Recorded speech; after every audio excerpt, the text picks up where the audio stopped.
So what we've gotten right, and this may have been your plan the entire time, market, create those leads, and then use your sales skills. Because if you can have all the sales skills in the world, but if you don't have the proper marketing and people don't know about you, then they're not, you can't sell them anything. So was that the plan from the beginning? Do you agree with it? Or are you there's value in cold calling, but why would you if you have leads pouring in?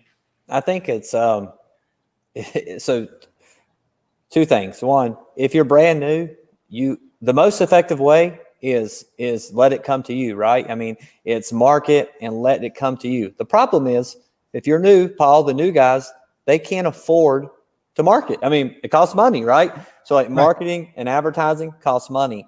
And unfortunately, cold calling is like you have to go get a few kills, a few customers, a few deals so that you can have then you can take that money, invest it in marketing and let it turn into new opportunities. So, I mean, yeah, so the problem with a lot of the new people first getting into sales is they're going to have to do some cold calling first to get customers to pay for a better way to do it because marketing's not free.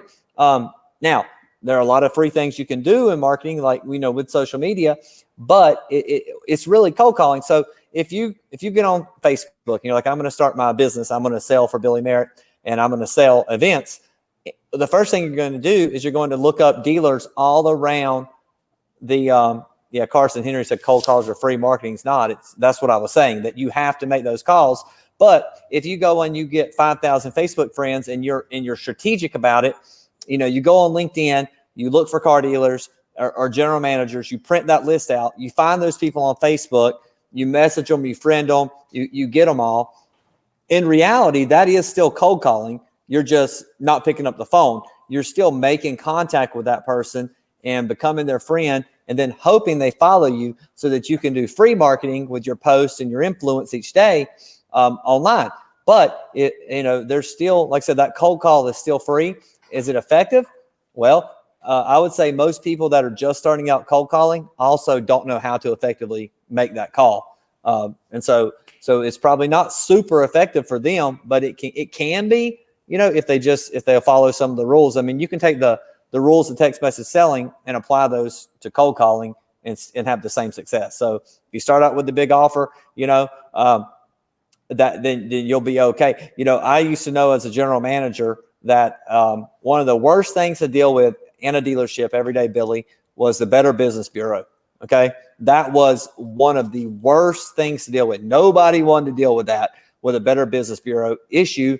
The dealer always wants the general manager to make it go away. So what I do is I would call and say, hey, this is Caleb Wilson. I'm calling with the BBB. I need to speak to the general manager. Give me a call. BBB, buy back Billy. Right.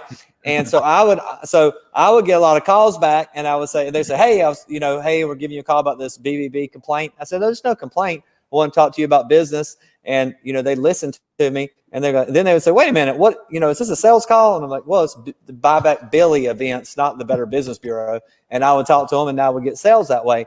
But I knew how to I knew what the fear was. I knew what they didn't want to deal with. I used that with my message for the receptionist and it in turn got me calls back.